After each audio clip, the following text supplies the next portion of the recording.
Doctor साहब, ये अपनी नौयत की बड़ी डिफरेंट न्यूज़ है। आप यानी हमारे तजर्बे से तो नहीं गुजरी, लेकिन ये इस तरह होना, इसके मायने इन्होंने सारी दुनिया को गैर महफूज कर दिया ना। यानी सारी दुनिया को का मतलब ये है कि तमाम हुक्मरानों को, आम लोगों को, जो कामों में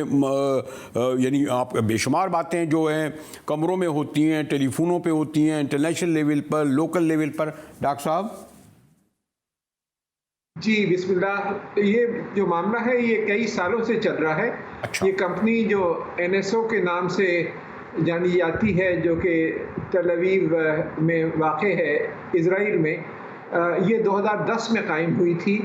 और इसने ज़्यादातर जो इज़राइली मिलिट्री के अंदर जो IT के स्पेशलिस्ट थे, जो स्पाइंग में मशहूर थे,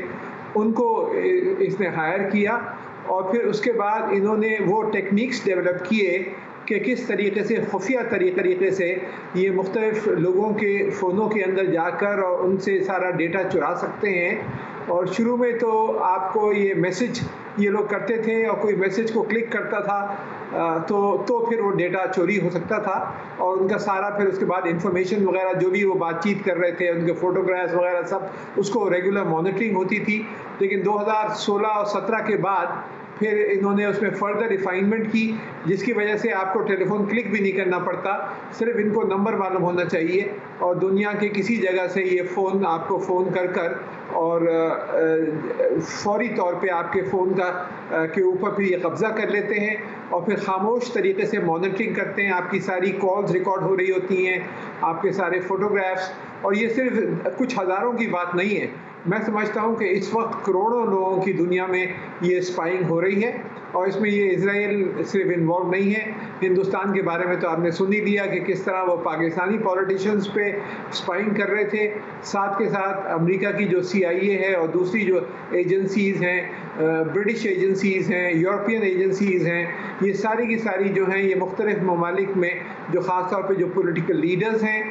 उनकी सारी बातचीत और गुफ्तगू, और ये जो हम समझते हैं कि स्मार्टफोन हमारा सेफ़ है और हम ये वाला इसमें मैलवेयर को प्रोटेक्शन के लिए हम डाल देंगे या वो वाला डाल देंगे, कोई सेफ़ नहीं है। ख़ास तौर पे जर्नलिस्ट भी, आप जैसे मिसाल के तौर पे जर्नलिस्ट जो हैं, आपकी सारे कॉलें और दूसरे लोग, ये तो एक बहुत बड़ा खामोशी से खौफनाक ही सिलसिला चलता रहा है। वो तो इत्तेफाक से पिछले 2 साल से जब एक सूट फाइल किया एप्पल ने NSO के ऊपर, कि जब पता चला कि एप्पल के अंदर वो चले गए हैं, तो फिर मामला उभर के सामने आया और फिर खुल के सामने आ गया कि सिर्फ ये, लेकिन खुल के तो सामने आ गया डॉक्टर साहब, लेकिन उसका तोड़ भी निकला। यानी जो कुछ वो, यानी आप कह रहे हैं कि ये ब्रेक तो हो गया, पता भी सामने आ गया। इस वक्त क्या सूरत हाल है? क्या अब वो जो अभी तो कुछ के नाम आए हैं, हज़ारों लोगों को कह रहे हैं कर रहे हैं, तो हज़ारों नहीं लाखों लोग होंगे, तो क्या वो सिलसिला रुक गया है? यानी जो उनको टेप करने का, उनको मॉनिटर करने का, उनको चुराने का, सॉफ्टवेयर को उसमें इंटर होने का?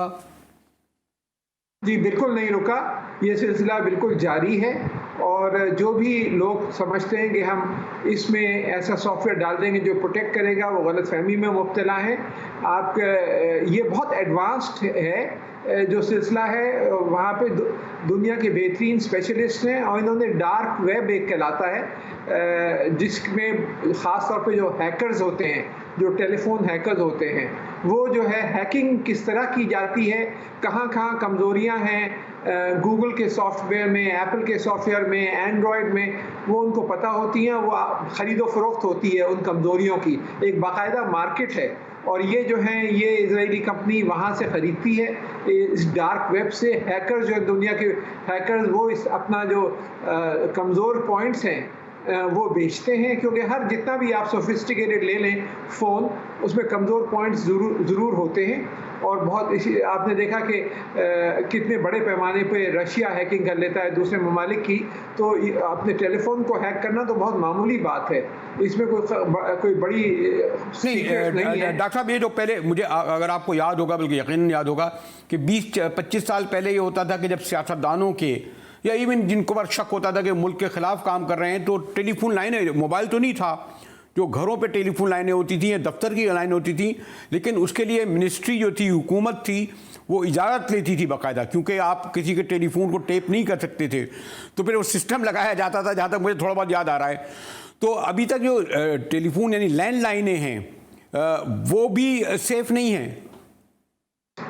जी बिल्कुल सेफ नहीं है। ये जो कर रहे हैं, ये तो लैंडलाइनों की तो ज़रूरत ही नहीं है, क्योंकि अब हर एक कोई अपना फ़ोन इस्तेमाल करता है, जो स्मार्टफोन है, जो सियासतदान हैं, जर्नलिस्ट वगैरह हैं, और लैंडलाइन को तो हैक करना बहुत ही आसान है। वो तो आप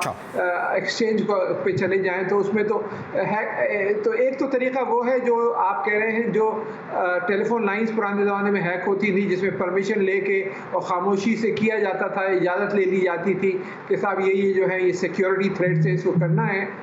लेकिन ये जो है ये तो अब क्योंकि सब कनेक्ट हो गए हैं, वेब के ज़रिए दुनिया कनेक्ट हो गई है, इंटरनेट के ज़रिए सब कनेक्ट हो गए हैं, तो आप दुनिया के किसी जगह पे बैठकर आप किसी और के टेलीफोन पर अगर आपके पास एक्सेस है इस स्पाईवेयर का, जो कि इस कंपनी ने, जो पेगासस के नाम से मशहूर है, और इसके नए नए वर्जन आते जा रहे हैं। जैसे तो डॉक्टर साहब ये नहीं हो सकता फिर ये कि हम इंटरनेशनल लॉज में, यानी जो बैनुल-अक़वामी अदालतें भी तो हैं ना, जो जहाँ के ज़रिए हम वो कंसर्न ममालिक और पर्सनैलिटी जाग सकते हैं कि इनके खिलाफ कार्रवाई की जाए। जब हमारे खिलाफ साइन होता है, जुर्माना होता है, जब हम कोई गलत काम करते हैं, तो इसमें होगा ऐसा? बिल्कुल ये हो सकता है कि आप कानून के अपने यहाँ सबसे पहले अपने मुल्क में आप कवानीन ऐसे बनाएं, और फिर उन कवानीन को दूसरे ममालिक भी पाबंद हो। अगर आपके यहाँ कोई दिल्ली में बैठा हुआ आपके फ़ोन को हैक कर रहा है, तो अब आप किस तरीके से उसके खिलाफ इंडिया में जाके केस करेंगे, तो उस कानून के फिर आपको एक इंटरनेशनली पाबंद करना पड़ेगा मुख्तलिफ ममालिक को कि उसको फॉलो करें, और उसके बाद फिर वो केस फाइल करके और रोकना वो फिर आसान काम नहीं है। डॉक्टर साहब फिर तो मेरे ख्याल में सबसे महफूज कोई कबूतर ही हो जाएंगे, उसी के लिए पैगाम रसानी हुआ करेगी, ये तो हुकूमतों के दरमियान, शख्सियात के दरमियान ऐसा लगता है। ये बहुत ही खतरनाक सूरत हाल हो गई है, और या तो इन कंपनियों को बंद किया जाए, जैसे कि NSO जो है और पेगासस जो ये मार्केट कर रहा है, और ये दुनिया में इसके खिलाफ प्रोटेस्ट किया जाए यूनाइटेड नेशंस के लेवल पर। जहाँ जहाँ इस किस्म की कंपनियों का पता चले फौरी तौर पे इनको बंद किया जाए। जब तक ये कंपनियां रहेंगी और जब तक ये सिलसिला चलता रहेगा, वरना आप कितना ही सोफिस्टिकेटेड मोबाइल फ़ोन ले लें, कितना ही उसको आपको कोई कहे कि आप प्रोटेक्टेड हैं, आप बिल्कुल प्रोटेक्टेड नहीं हैं। आप प्राइम मिनिस्टर के फ़ोन हैक हो सकते हैं, तो किसी का भी हो सकता है।